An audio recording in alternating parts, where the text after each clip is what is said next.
وتريكا يعني الاداء للمنتخب السنغالي يثبت يوما بعد يوم اليو سيسي انه مدرب قادر ان يصنع الفارق بهذا الجيل، تواصل الاجيال وفوز بالبطوله في العام السابق واليوم او في النسخه السابقه، واليوم تالق وبسهوله يفوز على الكاميرون بالثلاثه مقابل هدف ويتاهل. انذار للجميع، ده اقوى منتخب حتى الان انا شفته. صح. تكتيكيا، فنيا، شخصيه، ايه وكوره، ايه امتى يعلوا الريتم، امتى يوطوا الريتم، امتى يبقى في مساحات، امتى الوان تو هات تبقى موجوده. شفنا الهدف الاول بالنسبه لهم، شخصيه كبيره بالنسبه لسار، اسماعيل سار، احد ممكن نجم المباراه الاول، سجل الهدف الاول وصنع الهدف الثاني بالنسبه للمنتخب السنغالي. نفس السيناريو، بدايه الشوط الثاني كان فيها هدوء اكتر، كان في انتشار افضل، تمركز جيد بالنسبه للاعبين الموجودين، كره عرضيه، دفاع الكاميروني بيتفرج، ديالو حط المتابعه بالنسبه للفريق المنتخب السنغالي، وهنا حصل شويه نوعا ما استرخاء للمنتخب السنغالي. هتقول لي تحسن، يعني مش استفاقه من الكاميرون؟ لا لا لا مش استفاقه من الكاميرون، هم 10 دقائق بس بجول كاستليتو، وكان قريب من التعادل الكاميرون. ماشي. حسوا بالخطر، راحوا معلين الريتم. عندهم الناحيه الثانيه على طول ادريس سار ناحيه اليمين، وطبعا ماني الكوره بتجيله ما بيضيعش مثل هذه الكور. المحطه الاساسيه جاكسون طلعوا بيها، اشاره ماني للمساحه الفاضيه، ودفاع الكاميرون بيتفرج ونانا بيتفرج زينا. فانا اشوف ان فوز مستحق وانذار للجميع. ده اعلى منتخب شفته حتى الان في كاس الامم، افضل المنتخبات واعلاهم تكتيكيا وفنيا، وبالفعل متاهل رسميا بعد هذه المباراه. مشاهدينا السنغال 6 نقاط، غينيا بنقطه واحده ستلتقي منتخب طبعا جامبيا بعد قليل، الكاميرون ما زالت بنقطه لكن خلاص تقلصت فرصها، لكن ما زال لها امل ايضا في التاهل كثالث المجموعه، وايضا منتخب جامبيا في قاع الترتيب بدون رصيد من النقاط. بعد قليل تلتقون وغينيا وجامبيا. اعود الى سامي الطرابلسي للحديث عن منتخب الكاميرون. منتخب الكاميرون المنتخب يعني اتكلمنا عليه باستفاضه، وتاريخه العظيم، و5 ألقاب و8 كأس عالم واستقرار فني منذ اكثر من عام مع سونج.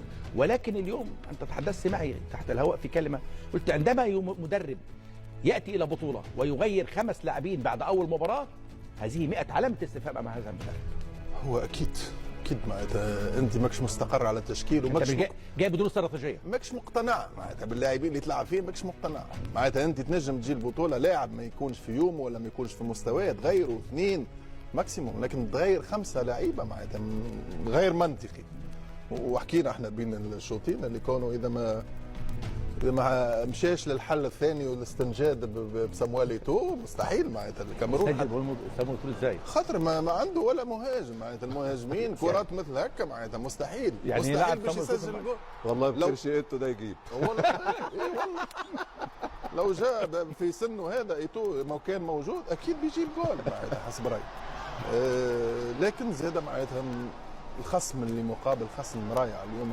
السنغال فازت بالطريقه على المستوى التكتيكي وبالمطعم، كرة قدم سلسه جدا، نتاع ثنائيات، نتاع ثلاثيات، نتاع كرة وان تاتش ويتحركوا معناتها. كرة قدم ما تعتمدش على اللاعب الثابت، على عكس الكاميرون المهاجمين وسط الميدان يستلم الفاضل. ده الهدف الثالث يا كابتن سامي اللي انت كنت حضرتك بتشرحه، ازاي المحطه الاساسيه اللي هو جاكسون استنى اللعيب وسط الملعب اللي هي ادريسه اللي زود على الناحيه اليمين ولعبها في المساحه الفاضيه للمانيل اللي زود عليها. طبعا دي امكانيات يا كابتن سامي، صح، ما دي الامكانيات يا احمد، دي الجوده اعلى. صحيح. دول بيلعبوا كره، كابتن سامي قال بيلعبوا كره من الحركه. الكره دي مرهقه للمنافسين، ممتعه للي بيلعبوا. مرهقه للمنافسين، ممتعه للي بيلعبوا. هم مستمتعين، هم عليهم ضغوط وبتاع، بس عادي طبيعي. انا عاوز بس اشوف رده فعل السيسي بعد الهدف اللي دخل بتاع الكاميرون، ووراه كوناتي ده كابتن الفرقه اللي على الدكه، عادي خالص، يلا هات الكره وعادي هنجيب الثالث. ايوه، ده شخصيه البطل، ثقه في النفس، شخصيه البطل. مش مهزوز. جه في جول وبعد تحت الضغط عادي جدا، محطات اساسيه وخبره كبيره بالنسبه لنا. سؤال مهم لتريكا، هذا الاداء المتميز من المنتخب السنغالي، بصراحه المنتخب السنغالي يعني بهذا المستوى منذ فتره، من 4-5 سنوات، من بعد كاس العالم او منذ تاهله لكاس العالم 2018 في روسيا، تحسن كبير في المستوى، وصول الى الفاينل في كاس العالم، كاس افريقيا 2019، تحقيق اللقب في 2021، سيطره السنغال بالكامل على كافه المستويات الكرويه في افريقيا. اليوم تبدا بانطلاقه رائعه في هذه البطوله، تالق في كاس العالم في قطر ايضا. هل دليل هذا على الاستقرار الفني فقط للمدرب اليو سيسي، ام ان هناك امور اخرى فوق هذا كله؟ هو الاستقرار الفني على المستوى المنتخب الاول، انما في عمل منظومه كمنتخبات منظومه ناشئين. كامله أيوة. تدير الكره في الزمالك. منتخبات ناشئين، منتخبات شباب. وغير كده دايما يا احمد اللي حامل اللقب من ذاق عرف. يعني ايه من ذاق عرف؟ انت طبعا 3 سنوات 3 هو مرات. خلاص تحت كان ضغط يقول لك الجيل الذهبي احنا ما خدناش كاس البطوله اللي فاتت خلاص خلت الناس مرتاحه ومرتاحه وعاوزه تجيب القاب تانية. ليه بقى؟ هو جاب 3 4 اضافات عن السكواد اللي خد بيه البطوله. زي ما قلت لك عمل تنافس كبير. وزي ما قلت لك هم خرجوا شويه من النجم الاوحد هذه البطوله. اتغيروا تماما. ايوه هذه البطوله من مانيكا نجم الفريق هو الان النجم. دلوقتي في تنوع كبيرة. في تنوع. النهارده اسماعيل صار اجهز من البطوله اللي فاتت. صح. خد لامين كمارا في نص الملعب اضافه كبيره بالنسبه للفريق. والكل بيلعب بثقه وكله بيلعب واللي بينزل زي اللي بيطلع مفيش مشكله. وغير كده عندهم توازن دفاعي. عندهم صلابه دفاعيه. في ديال وفي كوليبالي لو مركزين طول الوقت سيبك من ال10 دقائق اللي بعد ما 2-0 انما معظم الوقت هم منظمين. يعني كده السنغال اكثر نضجا. دي على فكره النسخه دي افضل من اللي فاتت. اقوى من السكواد الحالي اللي فات بتاع البطوله اللي فاتت. ده دليل على ان الاستقرار الفني ومع مدرب وطني مهم للغايه يا كابتن. عندما يكون مستحيل مدرب وطني تفرق كتير. ما هو مش طالما هو خد استحق المكانه اللي وصل لها يعني. بالفعل. هو في البدايات كان صعب وكانت الناس بتطالب بتغييره في اول 3 سنوات او 4 سنوات. طبعا صبروا عليه وبعد كده خد اللقب فكريدت عنده. غير كده الكره اللي بيلعبوها كره حلوه، كره ممتعه، مش في ظروف صعبه ورطوبه عاليه، انما هم دايما متحكمين في الريتم وعندهم جوده اعلى وامكانيات كبيره في الثلث الاخير. فاعتقد ان دي عوامل نجاح واستحقاق وتميز. هل الظروف تسمح لهم ان هم ياخدوا اللقب تاني ويحافظوا على اللقب؟ ممكن. انما زي ما بقول لك البطولات المجمعه احيانا بتبقى فيها ظروف مختلفه، انما على الورق هم عندهم كل حاجه.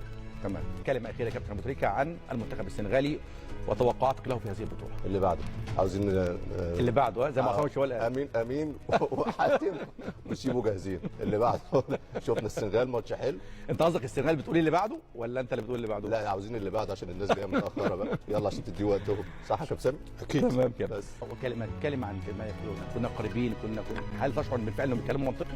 لا حسب رايي يقنع في نفسه باشياء غلطه معناتها. حسب رايي اذا كانوا بعاد كل البعد معناتها ثم فريق واحد اللي هو يقرر واللي هو يعمل كل شيء ويستنى الكاميرون معناتها كما قلت لك في بين الشوطين الاكشن والرياكشن.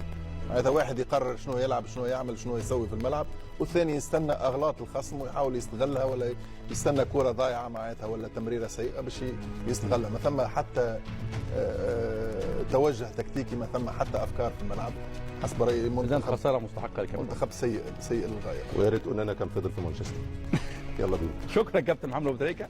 شكرا كابتن سامي الطرابلسي. شكرا جزيلا. وهكذا مشاهدينا نصل الى الختام هذا الاسلوب التحليلي الخاص بمباراه الكاميرون والسنغال. بعد قليل تلتقون والزميل امين السبتي ومباراه غينيا وجامبيا. شكرا لكم. الى اللقاء.